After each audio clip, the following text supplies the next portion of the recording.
Back to Xylem learning. അനിറ്റമിസ് ആണ്. അപ്പോൾ നമുക്ക് ബേസിക് ആയിട്ട് കുറച്ച് സയൻസ് പഠിക്കാം അല്ലേ. അപ്പോൾ എല്ലാ മക്കളും ഓണപരീക്ഷയൊക്കെ കഴിഞ്ഞിട്ട് പേപ്പറൊക്കെ കൈ കിട്ടി മാർക്കൊക്കെ അറിഞ്ഞിരിക്കുന്ന ഒരു സമയമാണ്. അപ്പോൾ എല്ലാ മക്കൾക്കും നല്ല മാർക്കാണ് എന്ന് മിസ് വിചാരിക്കുന്നു. എനിവേ നമ്മുടെ ഓണപരീക്ഷയൊക്കെ കഴിഞ്ഞ സ്ഥിതിക്ക് നമുക്കിനി എന്ത് ചെയ്യാം, ബാക്കിയുള്ള ക്രിസ്മസ് പരീക്ഷയ്ക്ക് വേണ്ടി അടിപൊളിയായിട്ട് പഠിക്കാം അല്ലേ.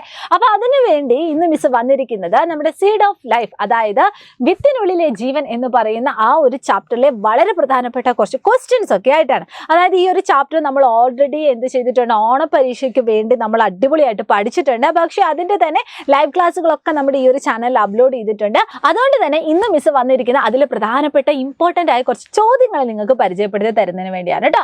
അപ്പൊ ഇങ്ങനത്തെ ക്വസ്റ്റ്യൻസ് ഒക്കെ ആയിരിക്കും നമുക്ക് ക്രിസ്മസ് പരീക്ഷയ്ക്ക് വരുന്നത്. അപ്പോൾ ഒട്ടിലാകില്ലാതെ തന്നെ നമുക്ക് ഒന്നാമത്തെ ചോദ്യത്തിലേക്ക് കടക്കാം.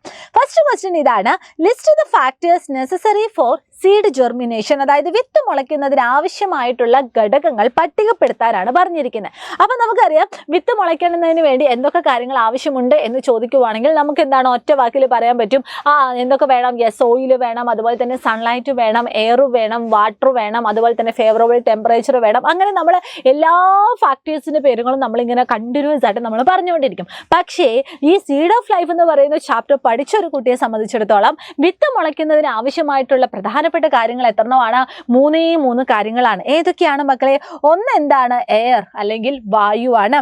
രണ്ടാമത്തെ എന്താണ്? വാട്ടർ, അതായത് ജലമാണ്.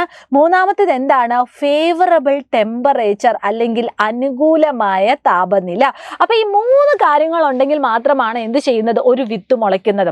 അപ്പൊ സ്വാഭാവികമായി നമുക്ക് വരുന്ന സംശയമാണ്, അപ്പോൾ സോയിൽ വേണ്ടേ, അല്ലെങ്കിൽ അതുപോലെ തന്നെ എന്താണ് ഈ പറയുന്ന സൺലൈറ്റ് വേണ്ടേ, ഇതൊക്കെ ചോദിക്കും. പക്ഷെ ഇവയൊന്നും ഇല്ലെങ്കിൽ പോലും വിത്ത് മുളയ്ക്കും. പക്ഷെ പിന്നീട് വിത്ത് നല്ല അടിപൊളിയായിട്ട് പിന്നീട് വളരണമെങ്കിൽ ഈ പറയുന്ന സോയിലും ഈ പറയുന്ന സൺലൈറ്റും ഒക്കെ വേണം. അപ്പൊ നിങ്ങൾ വിത്ത് മുളയ്ക്കുന്നതിന് ആവശ്യമായിട്ടുള്ള ഘടകങ്ങൾ ഏതൊക്കെയാണ് എന്ന് ചോദിക്കുവാണെങ്കിൽ ഈ പറയുന്ന 3 കാര്യങ്ങളെ പറ്റി നിങ്ങൾ ഉറപ്പായിട്ടും നിങ്ങൾ എഴുതിയിരിക്കണം. എന്താണ് ഈ പറയുന്ന 3 കാര്യം? അതായത് എയർ, വാട്ടർ, ഫേവറബിൾ ടെമ്പറേച്ചർ. ഇത് വളരെ ഇമ്പോർട്ടൻ്റ് ആണ്. ഇനി അടുത്ത ചോദ്യം എന്തായിരുന്നു മക്കളെ? Next question, conduct an experiment where you grow seed under different condition. Example, with or without sunlight. Record and compare the result. അതായത് വ്യത്യസ്ത സാഹചര്യങ്ങളിൽ, അതായത് സൂര്യപ്രകാശം ഉള്ളതോ അല്ലാത്തതോ, നിങ്ങൾ വിത്തുകൾ വളർത്തുന്ന ഒരു പരീക്ഷണം നടത്തുക, ഫലങ്ങൾ രേഖപ്പെടുത്തുകയും താരതമ്യം ചെയ്യുകയും ചെയ്യുക. അപ്പോൾ ഓൾറെഡി നമ്മൾ ഈ ഒരു ചാപ്റ്ററിന്റെ സ്റ്റാർട്ടിങ്ങിൽ തന്നെ എന്താണ് 3 എക്സ്പെരിമെന്റ് നമ്മൾ കണ്ടക്ട് ചെയ്യുന്നുണ്ട് ഇല്ലേ. First experiment, second experiment, third experiment. ഈ 3 എക്സ്പെരിമെന്റും എന്തായിരുന്നു നമുക്ക് കാണിച്ചു തരുന്ന ആ ഒരു നിഗമനം എന്തായിരുന്നു? ഫസ്റ്റ് എക്സ്പെരിമെന്റിൽ നമ്മൾ എന്താണ് യൂസ് ചെയ്യാത്തത്? യെസ്, നമ്മൾ സോയിൽ ഒട്ടും യൂസ് ചെയ്യുന്നില്ല, അതായത് മണ്ണ് നമ്മൾ ഒട്ടും യൂസ് ചെയ്യുന്നില്ല. അതിന് പകരം നമ്മൾ എന്താ യൂസ് ചെയ്തത്? കുറച്ച് വെള്ളമുള്ള പഞ്ഞിയാണ് നമ്മൾ യൂസ് ചെയ്തത്. എന്നിട്ട് നമ്മൾ എന്താ ചെയ്തത്? മണ്ണിന് പകരം ഈ പറയുന്ന വെള്ളം നനച്ചിട്ടുള്ള ചെറിയ പഞ്ഞിയിൽ നമ്മൾ ഈ ചിത്രത്തിൽ കാണുന്നത് പോലെ തന്നെ കുറച്ച് വിത്ത് നട്ടു. കുറച്ച് കഴിഞ്ഞതിന് ശേഷം അല്ലെങ്കിൽ കുറച്ച് കാലത്തിന് ശേഷം നമുക്ക് എന്ത് കാണാൻ വേണ്ടി സാധിച്ചിട്ടുണ്ട്? യെസ്, ഇവിടെ വെച്ചിട്ടുള്ള ഈ ഒരു വിത്ത് മുളച്ചു വന്നതായിട്ട് നമുക്ക് കാണാൻ പറ്റും. അപ്പൊ നമുക്ക് എത്തിയിട്ടുള്ള നിഗമനം എന്താണ്? മണ്ണില്ലെങ്കിലും എന്താണ് ഇവിടെ വിത്ത് മുളയ്ക്കും എന്ന് നമുക്ക് മനസ്സിലായി. മണ്ണ് വേണ്ട, മണ്ണില്ലെങ്കിലും വിത്ത് മുളയ്ക്കും. പക്ഷെ അതേസമയം ഈ പറയുന്ന ഫേവറബിൾ ടെമ്പറേച്ചർ നമുക്ക് ഈ ഒരു സിറ്റുവേഷനിൽ തന്നിട്ടുണ്ട്. അതുപോലെ തന്നെ വാട്ടർ ഈ ഒരു സിറ്റുവേഷനിൽ തന്നിട്ടുണ്ട്, എയറും ഈ ഒരു സിറ്റുവേഷനിൽ തന്നിട്ടുണ്ട്. ഇനി രണ്ടാമത്തെ ചിത്രത്തിൽ നമ്മൾ എന്താ കാണുന്നത്? യെസ്, അവിടെ നമ്മൾ മണ്ണ് യൂസ് ചെയ്തിട്ടുണ്ട്, പക്ഷേ അവിടെ നമ്മൾ വാട്ടർ യൂസ് ചെയ്തിട്ടില്ല. അപ്പൊ ഇവിടെ നമ്മൾ ഈ ഒരു എക്സ്പെരിമെന്റിൽ നമ്മൾ വെള്ളം ഒഴിച്ച് ബാക്കി എല്ലാം കൊടുത്തിട്ടുണ്ട്. അതായത് ഫേവറബിൾ ടെമ്പറേച്ചർ ഉണ്ട്, അതുപോലെ തന്നെ സൺലൈറ്റ് ഉണ്ട്, അതുപോലെ തന്നെ സോയിലുണ്ട്, അതുപോലെ തന്നെ എയർ ഒക്കെ ഉണ്ട്. പക്ഷെ നമ്മൾ ജലം അല്ലെങ്കിൽ വാട്ടർ മാത്രം കൊടുത്തിട്ടില്ല. പക്ഷെ ആ ഒരു സിറ്റുവേഷനിൽ ഇവിടെ വിത്ത് മുളച്ചതായിട്ടാണോ നമുക്ക് കാണാൻ പറ്റുന്നത്? ഇല്ല. ഇവിടെ എന്താ സംഭവിച്ചത്? വിത്ത് മുളച്ചില്ല. കാരണം നമുക്കറിയാം വിത്ത് മുളയ്ക്കണമെങ്കിൽ എന്ത് വേണം? Yes, water is very essential for seed germination. ഇനി അതുപോലെ തന്നെ മൂന്നാമത്തെ ചിത്രത്തിൽ നമ്മൾ എന്താ കൊടുക്കാത്തത്? നമ്മൾ സൺലൈറ്റ് ഇവിടെ എന്ത് ചെയ്തു? കട്ട് ചെയ്തു. അതായത് കംപ്ലീറ്റ് ആയിട്ട് ഒട്ടും സൺലൈറ്റ് വരാത്ത ഒരു അറ്റ്മോസ്ഫിയർ ആണ് നമ്മളിവിടെ ക്രിയേറ്റ് ചെയ്തത്. അതുകൊണ്ട് തന്നെ നമ്മൾ യൂസ് ചെയ്തത് ഈ പറയുന്ന ട്രാൻസ്പാരൻ്റ് ആയിട്ടുള്ള ഒരു ഗ്ലാസ് ഒന്നുമല്ല, ഈ ലൈറ്റിനെ കടത്തിവിടാത്ത ഒരു ഗ്ലാസ് ആണ് നമ്മൾ യൂസ് ചെയ്തത്. ഗ്ലാസ് ഇൻ ദ സെൻസ് ആ ഒരു ബീക്കർ, ആ ഒരു പാത്രമാണ് നമ്മൾ യൂസ് ചെയ്തത്. അതുപോലെ തന്നെ നമ്മൾ ആ സൺലൈറ്റിനെ വരാതിരിക്കുന്നതിന് വേണ്ടി നല്ല കട്ടിയുള്ള ഒരു ബ്ലാക്ക് ബ്ലാക്ക് ഒരു ബോർഡ് കൊണ്ട് നമ്മൾ കവർ ചെയ്തു. ബാക്കി എല്ലാ സെറ്റിങ്സും നമ്മൾ അവിടെ സെറ്റ് ചെയ്തിട്ടുണ്ട്. പക്ഷേ എന്താണ്, സൺലൈറ്റ് മാത്രമേ നമ്മൾ അവിടെ കൊടുക്കാത്തുള്ളൂ. പക്ഷേ ഈ ഒരു സിറ്റുവേഷനിൽ നമുക്ക് എന്താണ് ഇവിടെ സീഡ് ജെർമിനേറ്റ് ചെയ്തതായിട്ട് നമുക്ക് കാണാൻ വേണ്ടി പറ്റും. അതിൻ്റെ അർത്ഥം എന്താണ്, സൺലൈറ്റ് ഇല്ലെങ്കിലും ഈ പറയുന്ന എയറും ഈ പറയുന്ന ഫേവറബിൾ ടെമ്പറേച്ചറും ഈ പറയുന്ന വാട്ടറൊക്കെ ഉണ്ടെങ്കിൽ അവിടെ വിത്ത് മുളയ്ക്കുന്നതിനുള്ള ആ ഒരു സാഹചര്യം ഉണ്ട് എന്ന് നമുക്കിവിടെ മനസ്സിലാക്കാൻ പറ്റും. അപ്പോൾ ഈ 3 എക്സ്പെരിമെൻറ്റ് നമ്മൾ ഓൾറെഡി പഠിച്ചതാണ്. ഇതിനെപ്പറ്റി നിങ്ങൾ ജസ്റ്റ് എന്ത് ചെയ്യുക, ഒന്ന് കുറച്ച് കാര്യങ്ങൾ എഴുതാനും കുറച്ച് കാര്യങ്ങൾ അറിഞ്ഞു വെക്കുക കേട്ടോ.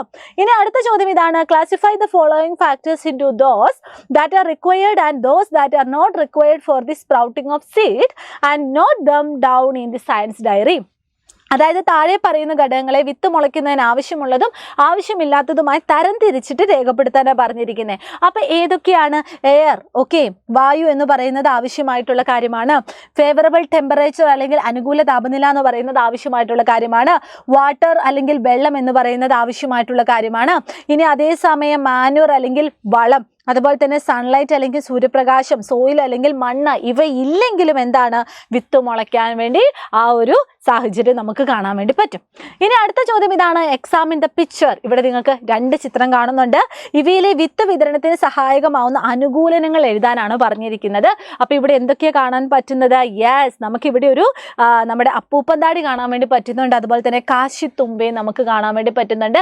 അപ്പോൾ ഈ 2 ചെടികളിലും വിത്ത് വിതരണം നടത്തുന്നതിന് അതിന് സഹായിക്കുന്ന കുറച്ച് സവിശേഷതകൾ അല്ലെങ്കിൽ അതിന് സഹായിക്കുന്ന അഡാപ്റ്റേഷൻസ് ഏതൊക്കെയാണ് എന്നാണ് ചോദിച്ചിരിക്കുന്നത്. അപ്പം നമുക്ക് എല്ലാവർക്കും അറിയാം, പാപ്പസ് അല്ലെങ്കിൽ അപ്പൂപ്പൻ താടി എന്ന് പറയുന്നത് വിത്ത് വിതരണം നടത്തുന്നത് എങ്ങനെയാണ് മക്കളെ? യെസ്, ത്രൂ വിൻഡ്, അതായത് കാറ്റ് വഴിയാണ് ഇവർ വിത്ത് വിതരണം നടത്തുന്നത്. അതുപോലെ തന്നെ കാറ്റ് വഴി ഇങ്ങനെ വിത്ത് വിതരണം നടത്തുന്നതിന് അവരെ സഹായിക്കുന്നത് എന്തൊക്കെയാണ്? യെസ്, ലൈറ്റ് സീഡ് ആണ്, hair like part to fly, have parts that help to fly. അതായത് വിത്തിന് നല്ല ഭാരം കുറവുണ്ട്. അതുപോലെ തന്നെ പറക്കാൻ എന്താണ്, രോമം പോലുള്ള ഭാഗങ്ങളൊക്കെ നമുക്ക് അപ്പൂപ്പൻ താടിയിൽ കാണാൻ പറ്റും. ഇനി രണ്ടാമത്തെ ചിത്രം എന്തായിരുന്നു? യെസ്, ബാൽസം അല്ലെങ്കിൽ കാശിത്തുമ്പയാണ്. അപ്പോൾ കാശിത്തുമ്പ എങ്ങനെയാണ് വിത്ത് വിതരണം നടത്തുന്നത്? യെസ്, പൊട്ടിത്തെറിച്ചിട്ടാണ്, ബൈ ബേസ്റ്റിംഗ് ആണ്. ഇനി അങ്ങനെ പൊട്ടിത്തെറിച്ച് വിത്ത് വിതരണം നടത്തുന്നതിന് അവരെ സഹായിക്കുന്ന അനുകൂലനം ഏതൊക്കെയാണ്?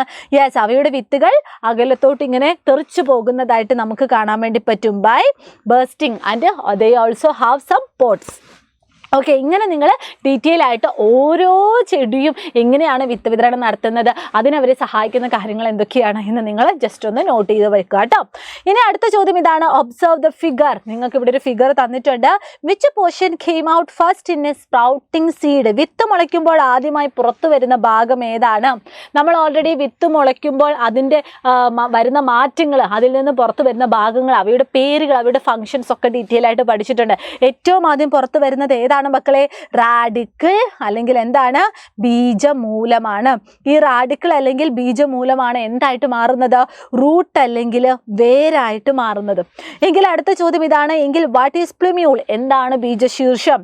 ഓക്കെ, ബീജശീർഷം എന്ന് പറഞ്ഞാൽ എന്താണ്? അതാണ് പിന്നീട് ഈ റാഡിക്കിളൊക്കെ വന്നതിന് ശേഷം നമ്മുടെ വിത്തിൽ നിന്നും മുകളിലേക്ക് വരുന്ന രണ്ടാമതായിട്ട് വരുന്ന ഒരു ഭാഗമാണ് നമ്മുടെ പ്ലുമ്യൂൾ അല്ലെങ്കിൽ ബീജശീർഷം എന്ന് പറയുന്നത്.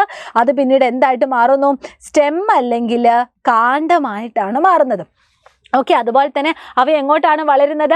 യെസ്, മുകൾ ഭാഗത്തേക്കാണ് വളരുന്നത്. അതേസമയം വേരായിട്ട് മാറുന്ന നമ്മുടെ ബീജമൂലം എങ്ങോട്ടാണ്? മണ്ണിൻ്റെ അടിയിലേക്കാണ് വളരുന്നത്. അങ്ങനെയൊക്കെ നിങ്ങൾ കമ്പയർ ചെയ്ത് വേണം നിങ്ങൾ എന്ത് ചെയ്യാൻ, പഠിക്കുന്നതിന് വേണ്ടി. അപ്പോൾ വളരെ ഇമ്പോർട്ടൻ്റ് ആയിട്ടുള്ള കുറച്ച് ചോദ്യങ്ങളാണ് നമ്മൾ ഇന്നത്തെ ഈ ഒരു ക്ലാസ്സിൽ ഡിസ്കസ് ചെയ്തത്. മക്കളെല്ലാവരും എന്ത് ചെയ്യുക, സ്കിപ്പ് ചെയ്യാതെ മുഴുവനായിട്ട് ഈ ഒരു ക്ലാസ് കാണാൻ വേണ്ടി ശ്രമിക്കുക. അതുപോലെ തന്നെ നിങ്ങളുടെ ഫ്രണ്ട്സിന് അയച്ചു കൊടുക്കുക. ഇഷ്ടപ്പെടാൻ ജസ്റ്റ് എന്ത് ചെയ്യുക, ഒന്ന് ലൈക്ക് ചെയ്യുക കേട്ടോ. അപ്പോൾ എനിവേ എല്ലാ മക്കൾക്കും all the very best and thank you so much. Bye bye.